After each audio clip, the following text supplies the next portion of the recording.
Dragons, airships, and a ragtag band of characters. What more could you really want?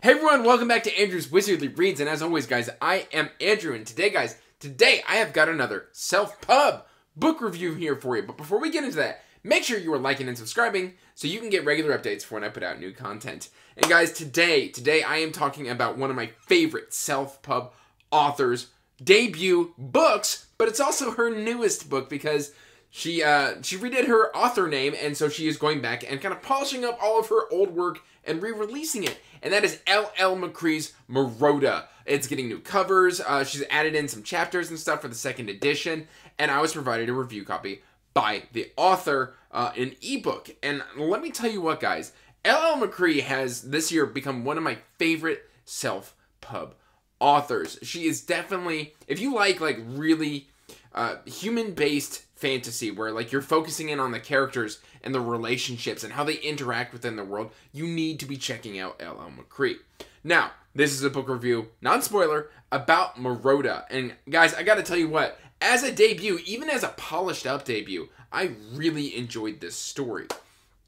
Essentially, what this boils down to is there is an evil character who is part of a race who can, there's a few races here. I can't pronounce a lot of them. And if I try to pronounce them, I'm going to butcher them. I've got a headcanon pronunciation, but I'm going to go with Aurelian.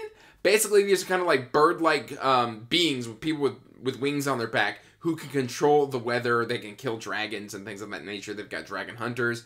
There was a war a few generations ago where they kind of caused a lot of damage to the world of Lunaria.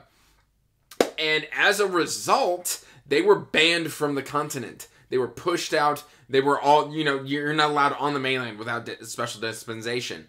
And they're a bit salty about it. So one of their kind of leaders, Aciel, I believe is his name, A-C-I-E-L, who has the power of compulsion. Basically, he can compel you to do something, has been coming in. He's been stealing dragons. He's been taking their power. And he's been going around messing up cities, trying to basically take back this continent because they've been wronged. Even though they did the thing, they still feel like they've been wronged or unjustly punished. And so they're mad about it and they're seeking revenge. And that's how this kind of story starts. But, I mean, we've also got that ragbag band of characters that I mentioned earlier. And it's really interesting because essentially when we meet our main characters, when the story starts, it starts in prison. And basically we've got what are called, I believe, goldsmiths or goldstones, which is kind of like nobility or a higher echelon tier of society. And this is Moroda. Moroda has ended up in jail and because she spoke out against Aciel, who was compelling people to join his army so that they could go on a conquering spree of all these cities and countries and things of that nature. And she spoke up. She's like, hey, what you're doing isn't right. So he compelled her to be put into jail. And then we kind of get Moroda, who is very kind of reserved. She is from a fallen family. Basically, her father was the breadwinner. He brought in tons of coin. She comes from all of this wealth. And when he died, all of that disappeared. And so she doesn't really know how to cope because she was never really given the tools in life on how to cope. And so she's just... she and her sister Erin have kept on doing what they thought they could do, which was spending money. Which, if you're not bringing in money and you keep spending money, A plus B equals C, and you end up destitute. Anyway, she's ended up in jail, and along comes Amara. Amara is this sky pirate. I mentioned airships earlier, so this is very cool. You've got like these airships and stuff, and it's I love the concept of like dragons and airships. Gets thrown into prison, and we kind of get our band starting to come together. Basically, what ends up happening is Erin, Moroda's sister, comes in, breaks them out. They find that another character is in that prison, but like he chose to remain unseen, so they didn't see him. And that is Sephora, who is a Vicorian, I think is how that's pronounced.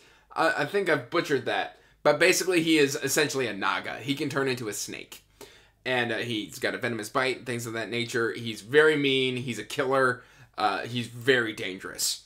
And so as you can see, we kind of start getting this blend of very, like, mishmashing, like, contradictory personalities and style of characters, because Eren and Moroda are very much Goldstones. They are nobility. Eren just thinks everything's going to work out. Moroda kind of wants to break out of her mold and go and seek a better life, because she's like, hey, what we're doing isn't working. We can't just keep spending money and hoping we're going to luck into getting our fortune back. We've got to go do something about it. And the things that we've tried haven't worked. And Eren's like, nah, it's fine. We'll be okay. We've got dresses we can sell. And so they're very two conflicting personalities, but they are sisters. And then Amara's got a chip on her shoulder. There's a mystery behind that. And then we've also got Palam and his friend Akirian. And basically they are almost shapeshifters. I would say they're definitely lycanthrope-style characters, where Palam can turn into a giant tiger, and Akirian can turn into a hawk. And they are weaponsmiths. And so we kind of meet all of these characters, and they kind of get thrown into this situation after a dragon attacks their town that they are currently residing in. And let me tell you what, some of the most terrifying dragons I have ever read. Like, usually in modern fantasy, dragons are either something to be hunted, or they're something to be kind of scoffed at, or there's something... They're not respected as much as they used to be. And let me tell you what, these dragons are meant to be respected. Like, there was a lot of dragon magic within this world, and I absolutely loved it. This story does use a soft magic system, but there are some rules. It's mainly about the flow of moving energy around, and I really like that style of magic. Guys, I can keep talking about just various little elements, but what really worked for me is just the writing style. L.L. Macrea's writing style just works for me. For some reason, whenever I'm reading this, it's comforting, it's easy to read, but at the same time, I'm feeling the emotions of my characters, because there are some hard-hitting moments within this story. And let me tell you what, when they hit, they hit.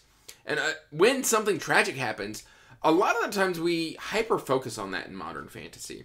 Here, we don't do that. A lot of the times, it can happen in a flash. And that's actually closer to real life of tragedy can strike just like that. Completely out of the blue, completely unexpected. You're completely blindsided about it. And it can really just throw you for a loop. And one of the things I love is when a character has to deal with grief, it isn't an immediate breakdown in bawling. A lot of the times, it's a process. It is...